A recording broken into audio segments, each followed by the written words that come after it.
Mas Didit bisa cerita juga kemarin kejadian mama kena jamret itu seperti apa sih dan di mana? Ya, jadi ini udah mau seminggu. Waktu itu kejadiannya hari Jumat di taman dekat rumah kami.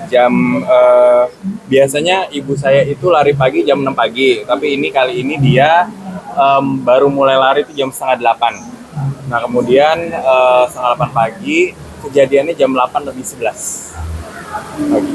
Kalau lebih bisa diceritain mungkin masjid terkait dengan itu.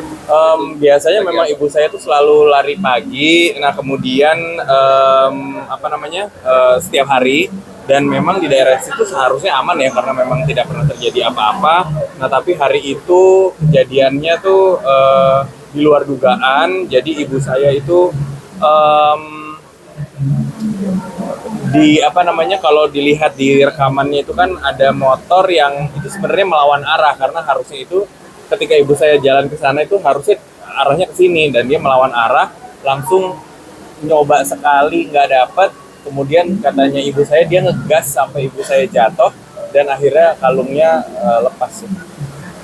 Dilaporkan ke polisi?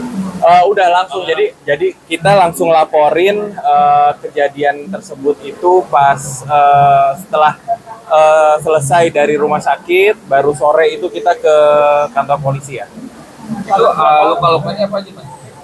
Luka-luka ada memar di sepanjang paha bagian kanan karena menahan, kemudian luka di tangan dan kepala ya.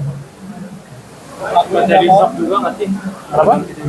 Shock juga nggak sih? Iya pasti shock lah ibu saya. Kemudian itu juga jam 8 pagi itu setelah kejadian, kemudian beliau diantarkan oleh seorang anak muda naik motor ke rumah. Nah, itu waktu itu kejadiannya, kemudian ibu saya teriak-teriak dari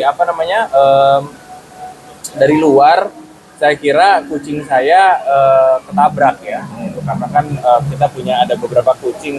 Kemudian ternyata dia masuk udah bersimbah darah, baju olahraganya, dan kita panik karena saya juga pikir takut kepalanya di apa atau gimana gitu ya, dan udah bersimbah darah. Akhirnya langsung kita bawa ke rumah sakit. Kerugiannya selain kalau nggak Kenapa? Jauhnya Update dari kepolisian, kasusnya kemudian langsung ditangani oleh Polres Jaksel, di mana tempat kami melapor. Kemudian dari Polda Metro Jaya juga langsung turun. Kemudian sampai hari ini juga dari tim polisian masih mengusut kasusnya ya. Mas, kalau boleh tahu pelakunya itu berapa orang? Satu orang? Pelaku satu orang. Ya. Nomor polisi Tidak ada, jadi nomor polisinya bodong, nggak ada. Kemudian ternyata setelah itu saya saya post di sosial media. Ternyata di Twitter atau di X itu ada beberapa orang yang melapor juga, korban kedua dan korban ketiga. Jadi ternyata sebelum penjamret itu menjamret ibu saya, dia sudah menjamret 2 perempuan lain Di daerah itu juga di dekat daerah itu ya gitu, mungkin radius 500 meter lah dari rumah kami gitu. Jadi kalau kita lihat CCTV-nya jam 7.53 dia melakukan beberapa kejahatan tersebut, kemudian dari situ mengarah ke area kami gitu. Oh, berarti pelakunya sama itu Kalau dilihat dari bentuknya, kemudian sendal putihnya gitu.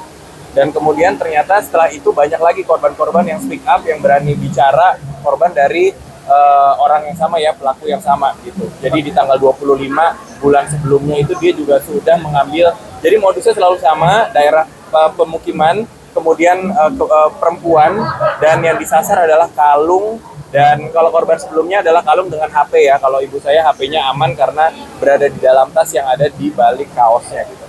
Oh, berarti pelakunya wanita nih? Atau pelakunya laki-laki?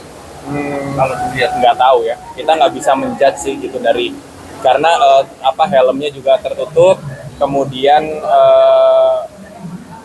no clue ya, kita nggak bisa tahu. pakai atribut ojol Mas atau biasa? Nggak biasa ya, tapi motornya itu tidak ada plat nomornya.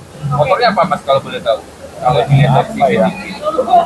Motornya mungkin nanti teman-teman bisa langsung lihat aja sih. Saya nggak tahu. Mas, itu kerugiannya apa aja, Mas? Kalau untuk ibu saya kalung ya, Kalau berapa gram tuh mas? adalah Jadi mungkin kondisi ibu sekarang seperti apa?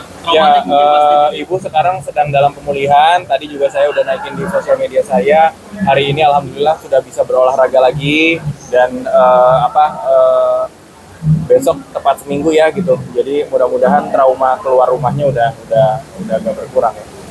Jadi ada pendampingan nggak sih kalau lagi olahraga gitu? Keluar gitu sekarang Ya ada kalau kita. sekarang sih, jadi mungkin kalau olahraga saya sarankan untuk ibu saya tidak di luar ya, maksudnya di area yang khusus untuk olahraga, misalnya GBK gitu ya, yang memang udah terfilter lah gitu untuk olahraga. Tadi seminggu nih Mas Udin, katanya pelaku juga komunikasi terima masalah dari keluarga sendiri mungkin masih terus berupaya menyerahkan polisi atau gimana? Ya, dari kita sih menyerahkan semuanya ke polisi ya gitu, karena kita udah di tangannya tepat, ada dari Polda Metro Jaya dengan Polres Jakarta Selatan. Jadi kita juga percaya kepada mereka yang pihak berwajib untuk bisa segera mengusut kasus ini. Mas kalau di daerah sekitar itu sekarang udah mulai ada penjagaan atau seperti apa? Ya harusnya memang penjagaan harus ditingkatkan ya, otomatis gitu, karena ini mungkin adalah peringatan pertama, kita nggak tahu yang kedua mau akan terjadi seperti apa gitu. Tapi memang kondisi sedang tidak baik-baik aja. Tadi pagi saya baru di DM oleh salah seorang teman saya juga, ibunya kena jambret juga tasnya ketika lagi mau beli bakmi gitu. Ini daerah mana Mas kejadian? Jakarta Barat Kalau Mama di Selatan. selatan di daerah ada. Di daerah di Kebayoran Baru ya. Oke. Oke, terima kasih ya.